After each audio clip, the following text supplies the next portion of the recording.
만유의 하나님 아버지 은혜를 감사드리옵나이다. 하나님 아버지께서 영광을 받으시옵소서. 저희들의 기도에 귀 기울이시며 위태할 때 함께하여 주심을 감사드리옵나이다. 아멘. 저희들은 하나님을 멀리하고 나의 유익을 따라 구한 것을 머리부터 발끝까지 예수님 피로 씻어 주옵소서. 아멘.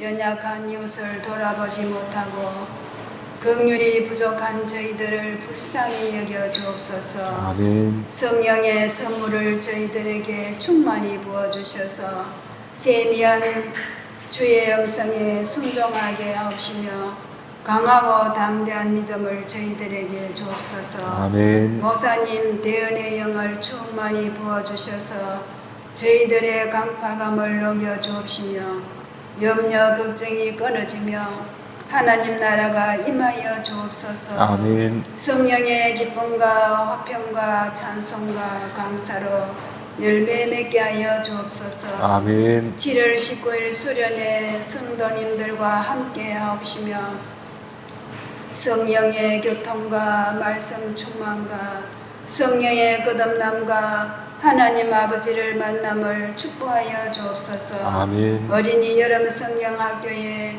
좋은 일기 주시며 많은 어린이들을 보내주시옵소서. 아멘. 하나님 앞에서 사람들 앞에서 사랑받는 어린이들이 되도록 축복하여 주옵소서. 아멘. 필요한 것을 아시는 하나님 아버지의 손길로 채워 주옵소서. 성도님과 어린이들이 하나님의 영광을 보게 하옵소서. 아멘. 교회를 돕는 손길들을 위로하시고 채워주시며 기쁨을 주옵소서. 이 모든 말씀을 예수 그리스도 이름으로 감사 기도드리옵나이다. 아멘. 야곱이 눈을 들어보니 에서가 400명의 장정을 거느리고 오고 있는지라 그의 자식들을 나누어 레아와 라헬과 두 여종에게 맡기고 여종들과 그들의 자식들은 앞에 두고 레아와 그의 자식들은 다음에 두고 라헬과 요셉은 뒤에 두고 자기는 그들 앞에서 나아가되 몸을 7번 땅에 굽히며 그의 형 에서에게 가까이 가니 에서가 달려와서 그를 맞이하여 안고 목을 어금 맞추어 그와 입 맞추고 서로 우니라. 아멘. 우리가 몇 주간 창세기 말씀 나누고 있고요. 야곱 25장부터 등장하는 야곱의 이야기를 함께 또 나누고 있어요. 야곱이 한편의 성장 드라마 같다라고 이야기 나누었고, 또 지난주에는 하란에서의 생활을 마치고 그 외삼촌 나반에게 노예처럼 20년간 착취당하고 살다가 드디어 고향으로 출발하게 되네요. 그런데 그 20년이 사실은 놀랍게도 하나님의 축복의 시간이었다 하는 것을 우리가 함께 살펴보았습니다. 오늘 말씀은 이제 야곱의 어떤 삶의 가장 큰 위기, 그러면서 절정에 다다른 그런 말씀이 되겠습니다. 그가 아버지와 형을 속이고 도망가지 않았습니까? 그리고 20년이 지나서 되돌아오게 되었는데 마치 잠시 멈춤 눌러놨다가 다시 실행하는 버튼을 누른 것 같이, 그러니까 20년 세월 동안 뭔가 그 시간이 지나가거나 변화된 것이 아니고 멈춰 있다가 다시 원점으로 되돌아오게 된 그런 시간이다. 여튼 돌아와서 내가 돌아왔어요 하고, 놔두셔도 돼요. 돌아왔어요 하고 그 사람을 보내서 형이 에서에게 알리게 되는데, 근데 돌아온 사람이 말하기를 당신 형 에서가 400명을 무장시켜서 당신을 치려고 일어났습니다. 그렇게 전해주는 거예요. 우호적인 게 아니죠. 이놈이 왔다고 나에게 그렇게 모욕을 주더니 잡히기만 해봐라. 그렇게 적대적인 마음으로 400명을 무장시켜서 야곱을 맞으러 오게 되었는데, 이 소식을 들은 야곱은 오늘 성경에서 몹시 두렵고 마음이 답답해졌다. 에서가 어느 정도 위치에 있는 사람이기에 400명을 무장해서 왔을까? 당시 팔레스타인 지역에는 통일된 국가가 없고 그냥 족장 국가 사회였죠. 족장 중에서도, 부족장 중에서도 꽤 큰 족장을 거느렸던 것으로 보이는데, 그래서 그만한 재력과 무력을 소유한 사람이 에서였다.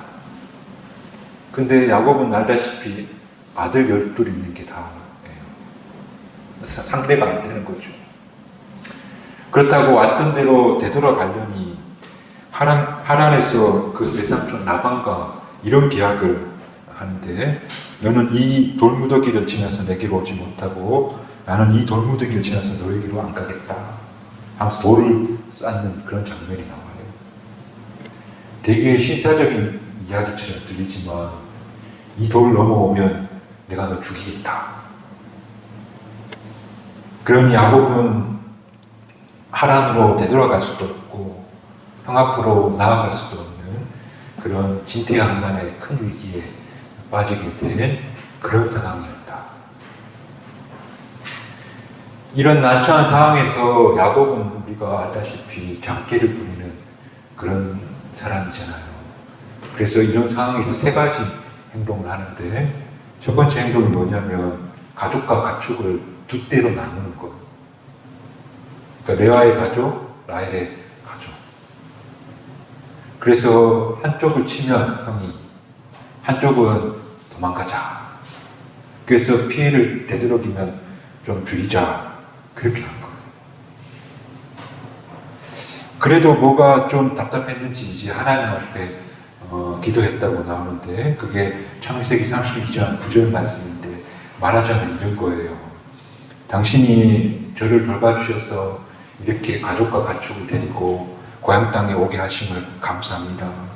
그리고 당신이 내 후손을 바다의 모래처럼 많게 하겠다고 약속하지 않았습니까? 근데 이게 뭡니까?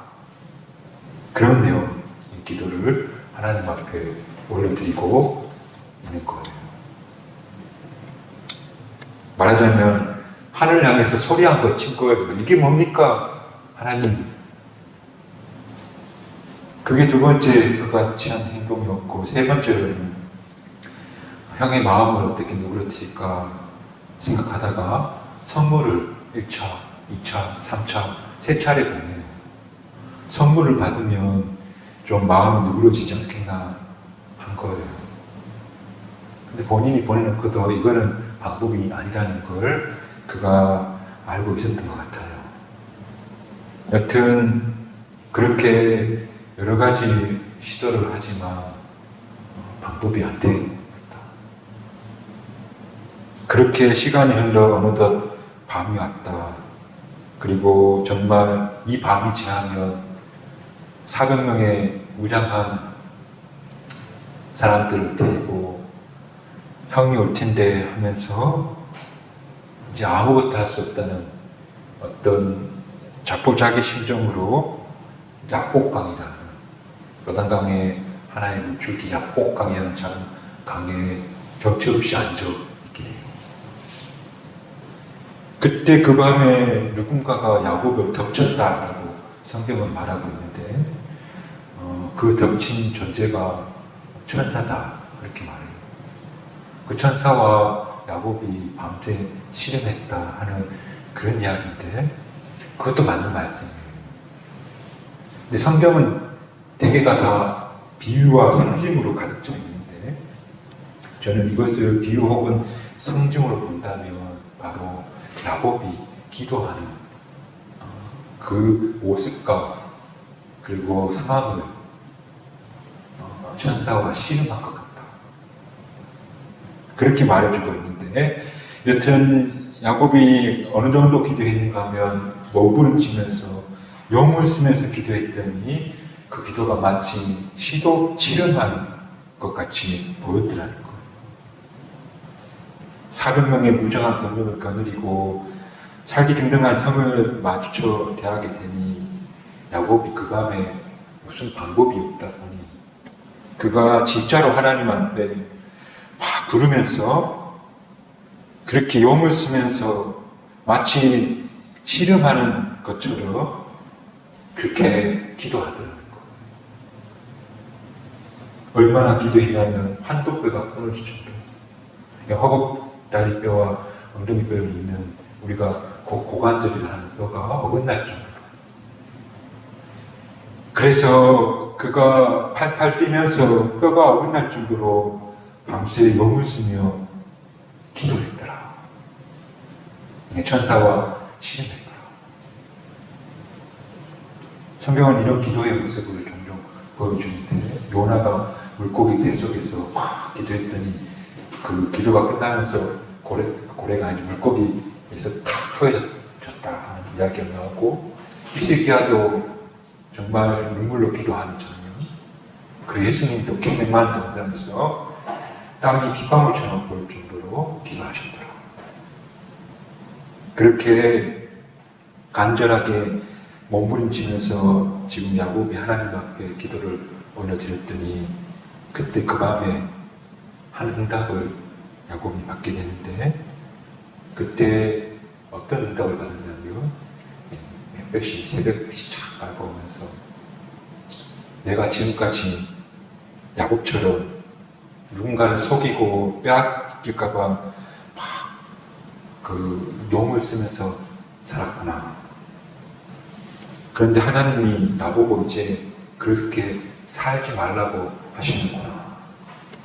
그러면서 하나님께서 하시는 말씀, 야곱아, 내가 너를 이제 축복해 줄게. 너는 나를 믿어라. 내가 너를 축복해 줄 테니 너는 나를 따르거라. 그 밤에 고관절이 어긋날 정도로 용쓰며 기도한 끝에 야곱의 가슴에 찾아왔던 응답을 바르고, 내가 너를 존귀한 자로, 내가 너를 참으로 사랑하는 사람으로 너를 축복해 줄게.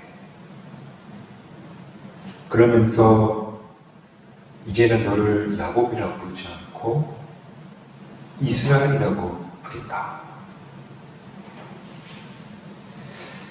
이스라엘이라는 뜻은 하나님과 겨루었다는 거예요. 그 말에서 하나님과 겨루어서 죽지 않았으면 이긴 거라고 보기 때문에 하나님과 겨루어 이긴 자, 그게 바로 이스라엘이라는 이름의 의미예요. 이제 너는 속이는 자가 아니라 하나님과 겨루어 이긴 자다.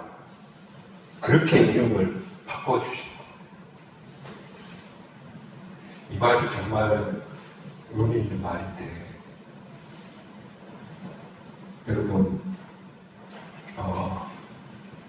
슈퍼맨이 돌아왔다 하는 그 오락 프로그램 보면 되게 우락부락한 한 남자가 나오잖아요.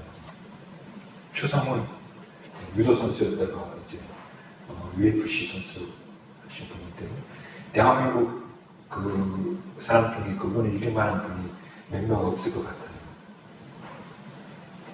그렇게 강한 남자인데 그 남자가 지는 대상이 한 명 있어요. 그게 누구냐면 딸 사랑이. 그 사랑이가 뭐라 하면 무조건 지는 거예요. 정말 꼼짝도 못하는 그런 모습을 그 슈퍼맨이 돌아왔다 해서 보여주는데, 사랑하는 대상에게는 질 수밖에 없어요. 오늘 야곱이 하나님과 싸웠는데 이겼다는 거예요. 야곱이 하나님 앞에 그런 존재라는 거예요. 하나님은 나한테 질 수밖에 없는 존재구나. 그가 한독배가 어긋날 정도로 하나님 앞에 씨름하듯 기도하고 난 뒤에 확인한 사실이 내가 그렇게 귀한 사람이었다. 너는 이스라엘이다. 그 이름 안에 그런 의미가 담겨져 있다는 것. 그 사실을 깨닫고 난 그 순간 드디어 동쪽에서 해가 떠오르고 있다고 성경은, 그러면서 그 해가 야곱을 비추고 있다고 드라마처럼 설명해 주고 있는데, 이 야곱의 해가 비춘다는 그 의미는 이제 야곱 인생이 새로운 날이 밝았다는 그런 말이겠죠. 남을 속이는 문제투성이에 살면서 하나님의 사랑받는 존재라는 인식을 가진 이스라엘이라는 이름을 가진 그런 새로운 존재가 되는 그런 순간이 되는 거예요.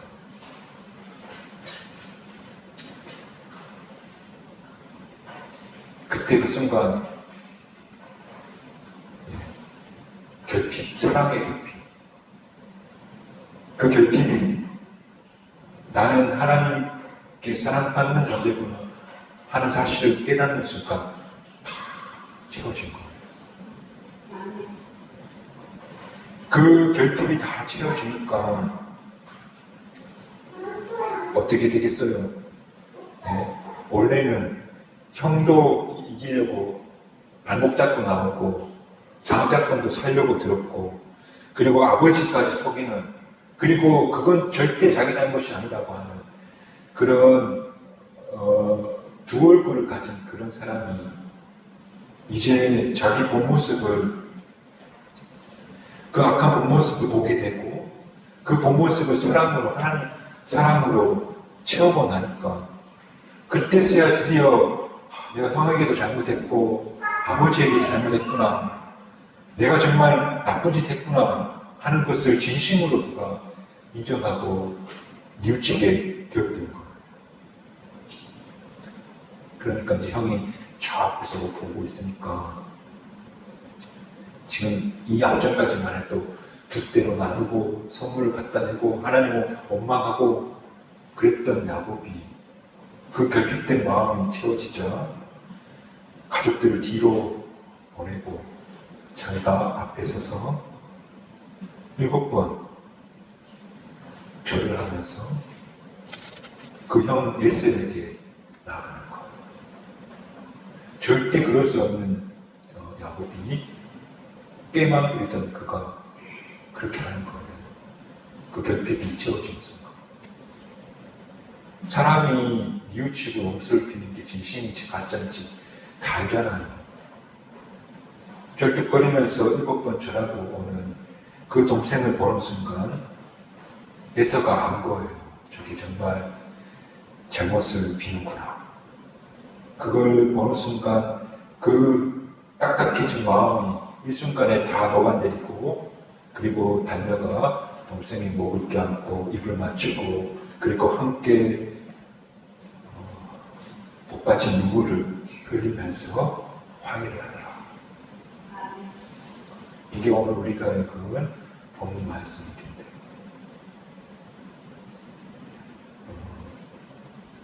말씀을 정리하자면, 그래서 이 말씀을 통해서 저는 여러분에게 두 가지만 이야기하고 싶은데, 하나는 뭐냐면 우리 인생에 정말 방법이 없다 싶을 때가 있잖아요. 아, 이거 참 어쩌지 싶은 그런 순간, 그런 순간을 맞으면 대개는 체념을 하는 거예요. 체념이라는 말은 더 이상 어떻게 해볼 생각이 없는 거예요. 목사님, 제가 함께 기도합시다 라고 이야기해도 목사님 이제 기도 안 하셔도 돼요. 그런 게 체념입니다. 야곱이 그런 순간을 맞이하게 됐는데, 그런데 그는 그 순간에 환도뼈가 어긋날 정도로 입술의 기도가 아니라 용을 써가면서 하나님 앞에 기도했다. 그러니까 우리 그리스도인들에게는 아직 방법이 하나 남아있는데, 그게 바로 기도하는 것이다. 우리가 정말로 하나님 앞에 몸부림치는 기도가 있다면 하나님은 반드시 우리를 만나주실 것이다. 그러므로 기도할 수 있는 저와 여러분 되시기를 주님의 이름으로 축복합니다. 그리고 두 번째로는 바로 이 야곱강 이 자리에서 이 기도의 자리에서 야곱이 확인한 거 아니 확신을 가진 것이 있는데 그게 무엇인가 하면 하나님이 나를 정말 사랑하시는구나. 내가 하나님이 우리를 사랑한다는 말 듣기만 들었는데 근데 이게 정말이었구나. 그 사실을 그 밤에 야곱이 확인했다는 거. 6살짜리 아이가 학교에서 이제 왕따를 당한 거예요. 친구들이 따돌림을 당해서 집에 와서 막 우는 거예요. 엄마한테 이제 막 친구들이 이렇게 해서 저렇게 해서 막 이야기를 막 하면서 엉엉 우는 거죠. 그런데 그때 엄마가 그 아이를 다 가슴에 품고 몇 시간 동안 이런 이야기를 했대요. 엄마는 너를 정말 사랑하고 있단다. 내가 너를 얼마나 기다리는 줄 아느냐. 너는 정말 내게 가장 소중하고 이 우주와 바꿀 수 없고 그리고 나는 너를 위해 대신 죽을 수 있을 만큼 사랑한단다 이야기를 계속 해줬대요. 그랬더니 정말 지어낸 말이 아니고 그 아이가 뭐라 했냐면 엄마 고마워 나 이제 자유야 이랬대요. 느낀 거 없어요. 나 이제 자유야. 내가 정말 사랑받는 존재구나 하는 걸 알게 되는 순간 어른들은 그렇게 말하시는데 나는 자유하라고 말하는 게 이런 것들 내가 정말 바보처럼 사는구나. 내가 사랑받지 못해서 엉뚱한 짓 하고 살았구나. 그럴 필요 없는 게 자유인 거죠. 내가 하나님 사랑받고 있구나. 내가 하나님과 싸워서 이길 수밖에 없는 그런 존재구나. 이걸 깨닫는 것이 바로 우리에게 정말 참 자유를 주지 않을까. 오늘 야곱은 내가 정말 하나님이 사랑하는 존재구나 하는 사실을 받아들이는 그 순간 새해 동쪽에서 새로운 아침 해가 자신 쫙 비추는 것처럼 그 순간이 바로 오늘 우리에게 인생의 새날을 맞이하는 그런 날이 되지 않을까. 오늘 저와 여러분 인생도 야곱처럼 하나님 나한테 이길 수 없는 만큼 나를 사랑하셔. 나는 하나님의 사랑하는 존귀한 자야 하는 자의식이 저와 여러분 가슴에 새겨지기를 주님의 이름으로 축복합니다.